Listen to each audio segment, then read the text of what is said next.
Romeu Zema foi às redes sociais para comentar a entrevista do ministro do Supremo Tribunal Federal, Gilmar Mendes, ao programa Roda Viva. No programa da TV Cultura, na noite desta segunda-feira, o decano da Suprema Corte foi questionado a respeito da lei de impeachment de 1950 e da decisão que tomou em dezembro do ano passado, restringindo a apresentação de pedidos contra ministros do Supremo ao Senado responsável por julgá-los. Na avaliação de Zema, os pedidos de impeachment contra os ministros decorrem do que ele classificou como ditadura do STF. Gilmar Mendes está falando que os pedidos de impeachment são politizados. Será que é isso? Ou será que é porque os ministros que se consideram intocáveis estão fazendo aí contratos e colocando milhões no bolso? Não é preciso nem justificar outros casos de abuso para poder levar adiante esses pedidos de impeachment de ministros. Mas, com certeza, o Senado vai sofrer uma renovação esse ano, maior do que a esperada, e o ano que vem esses intocáveis vão começar a cair. Eu aposto que o intocável Gilmar Mendes seja um desses. Pois é, Berenice Leite, quero ouvir você. Já já a gente vai falar também sobre outras falas do ministro Gilmar Mendes no programa Roda Viva da TV Cultura. Uma delas, uma crítica à atuação do ministro André Mendonça, justamente em relação a esse caso do Banco Master, essa situação aí da delação premiada do Daniel Vorcaro. Mas agora eu quero ouvir você a respeito desse ponto aí, Gilmar, falando sobre a restrição de apresentação de pedidos de impeachment de ministros do Supremo Tribunal Federal. Olha, a verdade é que essas eleições estão assustando bastante devido ao fator nova composição no Senado a partir de 2027. A direita tende a ser maioria no número de cadeiras ocupadas ali no Senado Federal. E os ministros do Supremo sabem disso, principalmente aqueles que são maiores alvos de pedidos de impeachment. E aí nós temos o ministro Alexandre de Moraes, né, com mais de 100 pedidos, e isso inclui não só políticos que protocolaram esses pedidos de impeachment, como também pedidos populares, né? Não é a primeira vez, nós tivemos um caso emblemático do Caio Coppola, que reuniu milhões de assinaturas, né, e depois foi até perseguido por conta disso. Mas a verdade é que no ano passado ainda, a gente relembra, Gilmar Mendes tomou uma decisão monocrática, impedindo, inviabilizando, inclusive, que a população pudesse protocolar pedidos de impeachment. A justificativa é, no mínimo, inacreditável, né? Ele dizer que os ministros não podem ser empichados porque isso parte de decisões de partidos políticos. Mas, ora, o que dizer de decisões de ministros que agem politicamente dentro de um tribunal, né? E a mais alta corte vai recorrer a quem? Nós estamos vivendo numa insegurança jurídica há muito tempo, onde políticos, principalmente, aliás, me reserva dizer que são políticos somente do aspecto ideológico de direita, que são colocados em posições de busca e apreensão, até mesmo em seus gabinetes no Congresso Nacional, inelegíveis, presos a exemplo de Daniel Silveira. E aí vai dizer o que em relação a isso? Ele quer que pedidos de impeachment partam de onde? E finalizo aqui lembrando que eles têm dentro do Congresso, mas é só até este ano, um aliado que foi Rodrigo Pacheco, que apresentou um projeto de lei que está em tramitação no Senado Federal e muda justamente a lei do impeachment, que é de 1950, alegando que é uma lei antiga, que precisa ser reformulada, quando, na verdade, é um projeto que tenta blindar, mas aí sim, da forma certa, pelo caminho correto, que é pelo legislativo, e não numa decisão monocrática. Agora, cabe aos novos senadores que vão entrar para compor ali o Senado Federal a partir do ano que vem, enterrar esse projeto de vez. Porque aí, Daniel, se isso não acontecer, de fato, a nossa democracia está no fim. Porque uma decisão monocrática já faz tudo, derruba as decisões do Congresso Nacional. Mas se o Congresso Nacional, a partir do ano que vem, não tiver nenhum tipo de reação em relação a isso, então aí não tem por que nós termos mais eleição. Pode receber nosso comentarista convidado, Dárcio Bracarense. Bom dia, Dárcio. Seja muito bem-vindo, muito bom tê-lo conosco. Já queremos começar ouvindo a sua análise aí sobre essa fala do ministro Gilmar Mendes em entrevista ao programa Roda Viva na TV Cultura.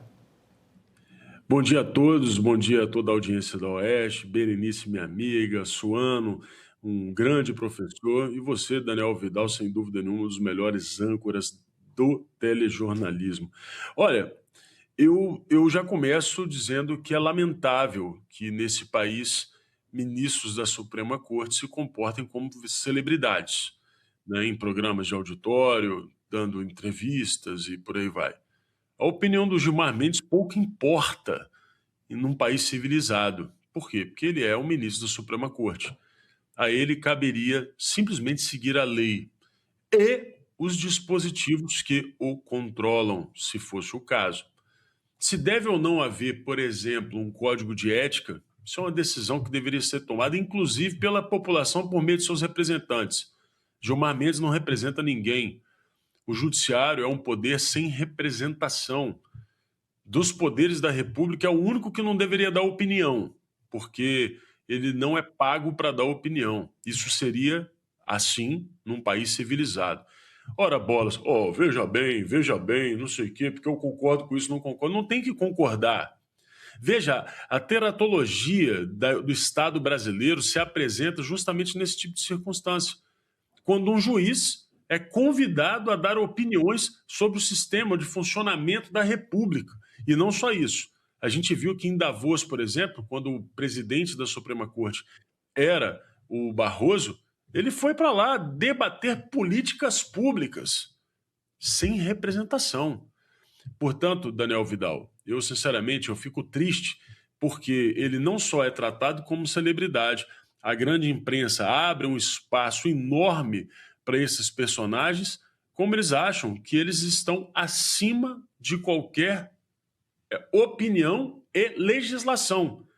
Isso causa, com toda certeza, uma deformidade no sistema brasileiro, no Estado brasileiro.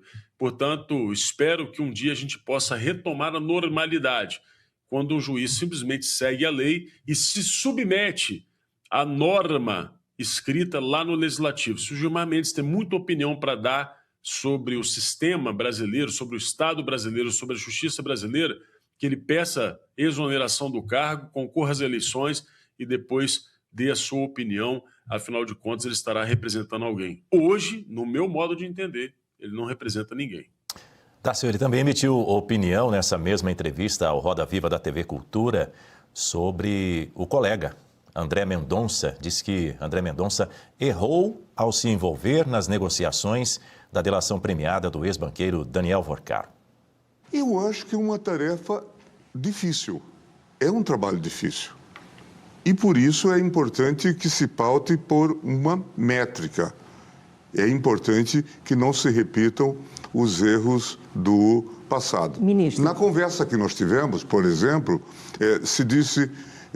André Mendonça disse que tinha recebido um advogado fazendo proposta de delação seletiva. E aqui já há uma impropriedade. Porque a lei não permite que o relator participe ou o juiz participe da delação. O acordo é entre o Ministério Público ou a Polícia Federal e o delator. Então aqui já há algo de erro crasso. Se está participando de conversas ou se está expulsando advogados do processo, isso tem algo de errado. Marcelo Suano, essa proposta aí de uma delação seletiva que o Gilmar Mendes menciona, ele disse isso no caso de André Mendonça, né, que durante o voto no julgamento que analisava aqueles recursos do Henrique, do Felipe Vorcaro, o pai, o primo do Daniel Vorcaro, contra as prisões preventivas. E aí ele não cita nem o nome de um advogado, mas ele também afirma ali que a defesa apresentou, na ocasião, a primeira proposta de delação, mas disse que não teve acesso ao conteúdo do material. E aí André Mendonça diz que seria uma proposta de delação seletiva. É sobre isso que o Gilmar Mendes está falando.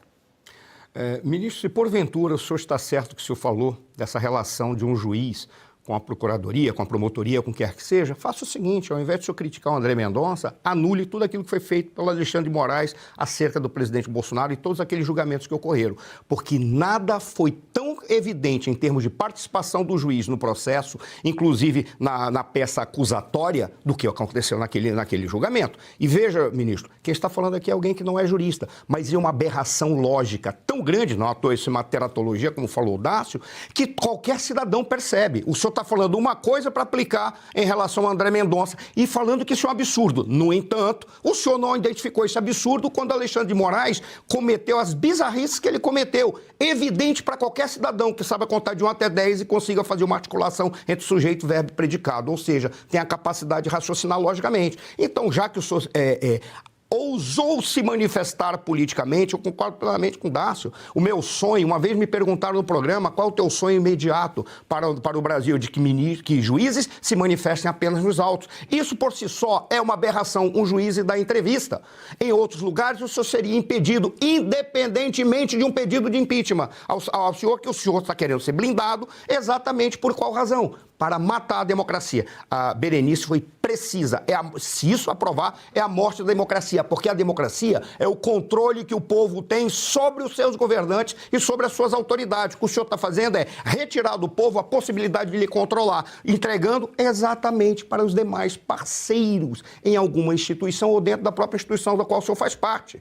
Isso é destruir a democracia, e isso o senhor não está atento. Aí vem aí e faz uma crítica ao André Mendonça.